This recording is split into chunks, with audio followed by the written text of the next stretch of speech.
Pozdravljeni! Danes je odjeknila novica, da so pri Red Bullu podaljšali pogodbo s Maxom Verstappenom do konca sezone 2028. Kakšne posledice bo imela ta odločitev, si bomo pa ogledali v naslednjih minutah.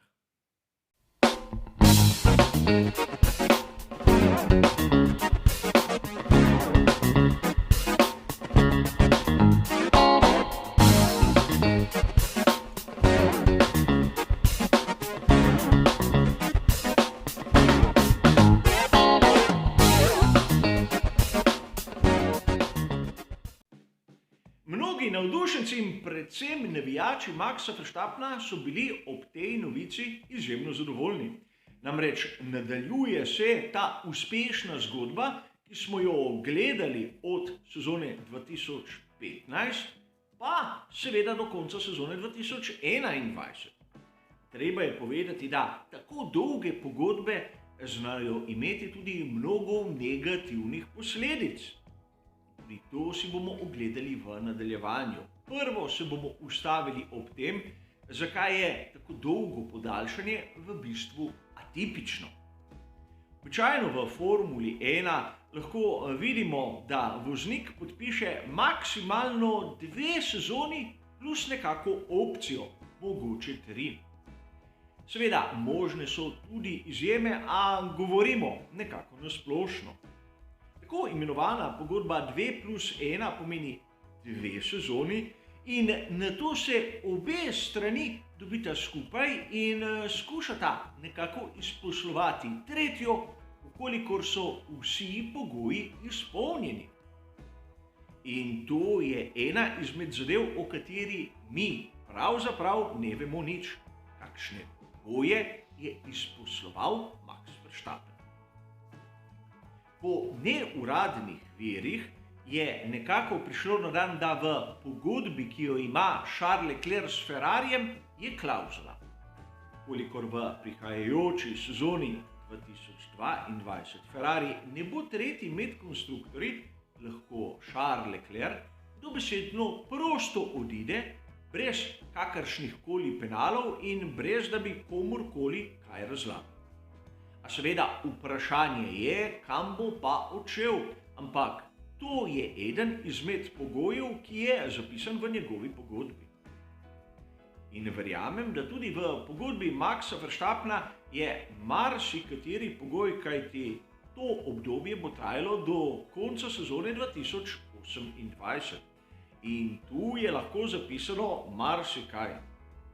Od dobitelja pogonskih sklopov do rezultatov, ki jih mora izpolniti ekipa in seveda voznik, ter še marsikaj, kar nam navdušencem pravzaprav nikoli ne bo znano. In seveda, ključne so denarne nagrade. In ne govorimo o tistih vsotah, ki so več ali manj javno znane, namreč poleg tega so tudi bonusi in vse tiste, recimo jim, nadležne obveznosti, ki se jih vozniki pravzaprav radi izogibajo. In to so razne promocije po svetu, ki nimajo praktično nobene zveze z delom. Mnogokrat smo lahko slišali kritiko strani raznih navdušencev, da bi bilo prav, če bi Lewis Hamilton nekako zamenjal ekipo. Preveč sezon je bil v tovarniški ekipi Mercedes, ki je imel recimo temu tehnično premoč in po mnenju mnogih mu je bilo življenje izjemno enostavno. Mnogi so seveda malce pozabili, da je Lewis Hamilton prišel v Formulo 1 pravzaprav s pomočjo neke druge ekipe in z njimi je tudi prvič postal svetovni prvak. Govorimo o McLarenu. Seveda, takrat McLaren je bil srebrne, čeprav malce bolj kromirane barve, uporabljal je motorje Mercedes. Tovarniške ekipe Mercedes v tistem obdobju sploh še ni bilo v Formuli 1. A mnogi dobesedno enačijo tisto, kar je bil mogoče nekoč McLaren, in tisto, kar je danes Mercedes. In seveda danes mnogi malce bolj površni navdušenci ločijo med McLarenom in Mercedesom, predvsem zaradi barv. A pustimo sedaj to. Glavni argument teh navdušencev je ta, da bi se moral Lewis Hamilton tudi dokazati pri kaki drugi, mogoče tudi slabši ekipi. Kaj bi lahko dejali za Maxa Verstappena? Svojo celotno kariero v Formuli 1 bo dobesedno preživel pri Red Bullu, skuderija Toro Rosso in seveda glavna ekipa. A se bodo taki očitki pojavili tudi v njegovem primeru? Ne vem, ampak menim, da bi bilo pošteno nekaj takega dejati tudi o njem. In seveda do sezone 2028 bo kar nekaj sprememb. Skušali bomo razumeti, zakaj pri Red Bullu so si tako želeli Maxa, da so mu plačali bajno vsoto, da bo ostal pri njih toliko sezon.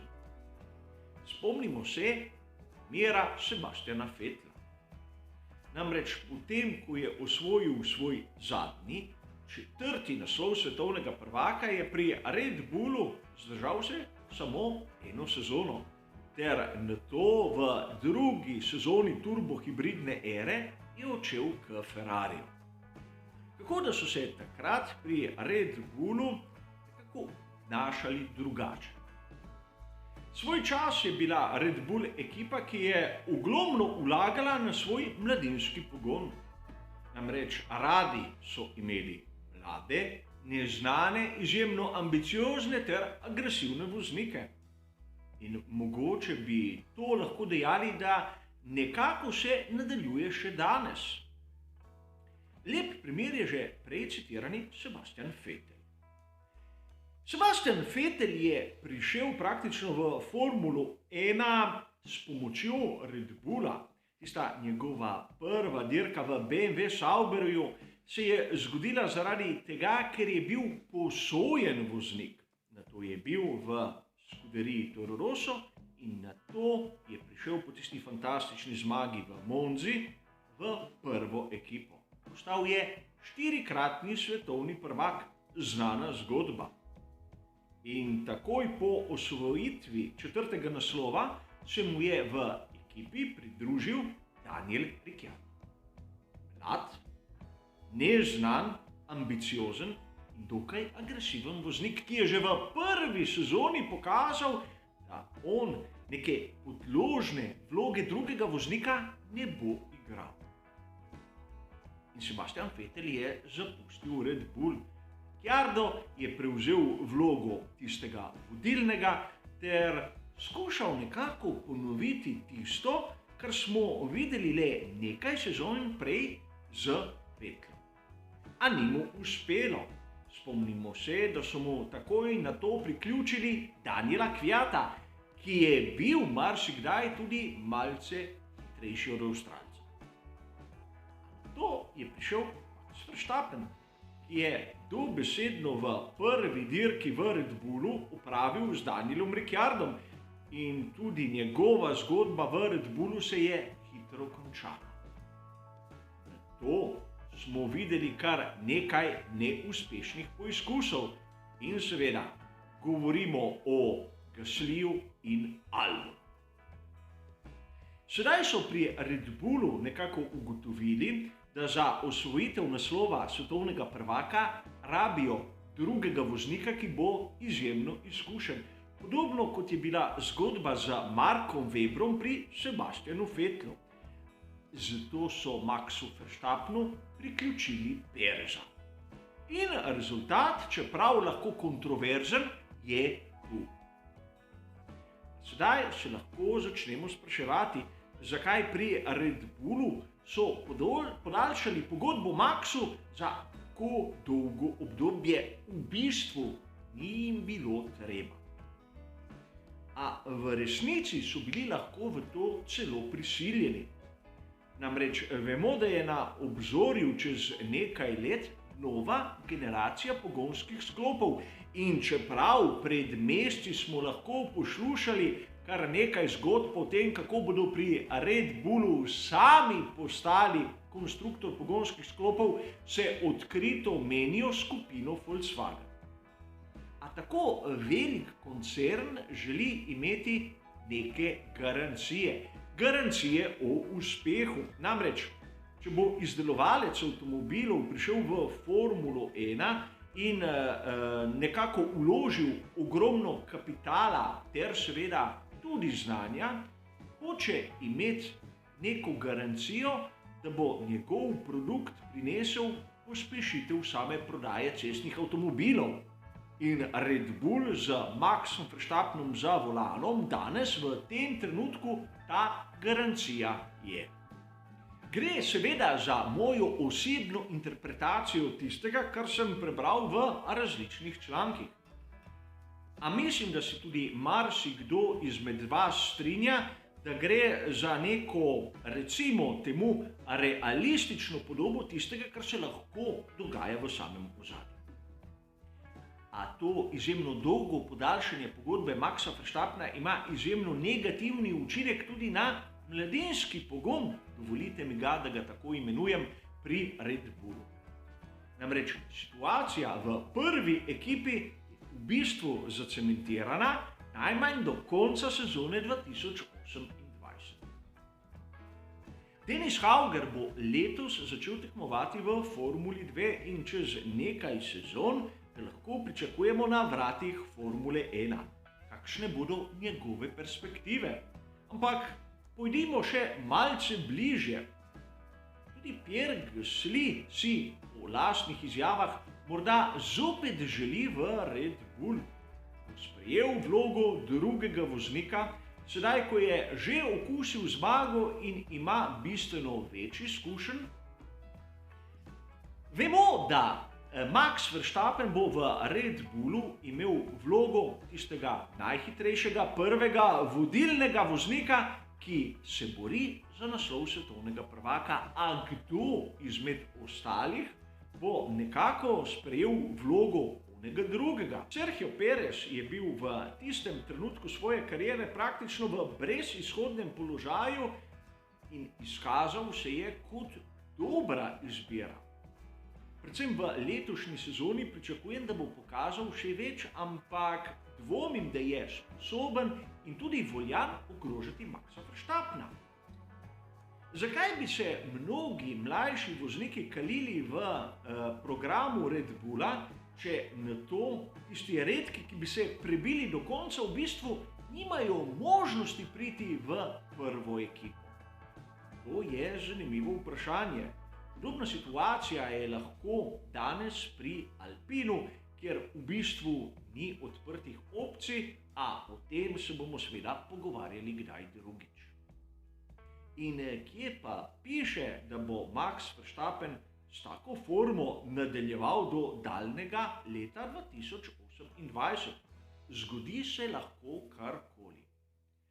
A tu imamo lep primer, da tudi podpisana pogodba v svetu Formule 1 pravzaprav ne velja nič. Vsi mi se seveda spomnimo, kako so to težavo nekako rešili pri Scuderii Ferrari.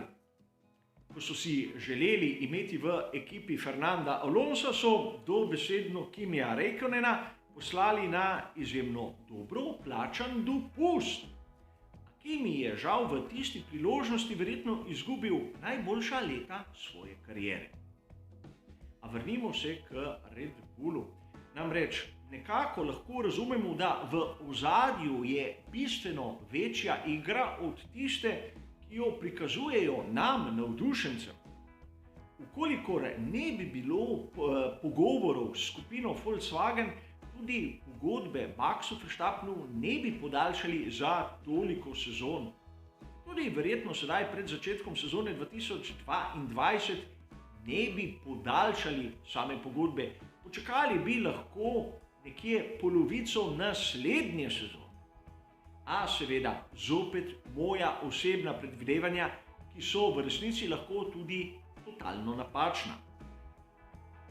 A vidimo lahko, da v svetu Formule 1 ni vse tako jasno, kot se zdi na prvi pogled, in marsikatera novica, ki nam je predstavljena kot navdušujoča ter enkratna, povleče za seboj toliko negativnih posledic, da se lahko mi navdušenci začnemo spraševati, zakaj so sploh naredili lahko potezo.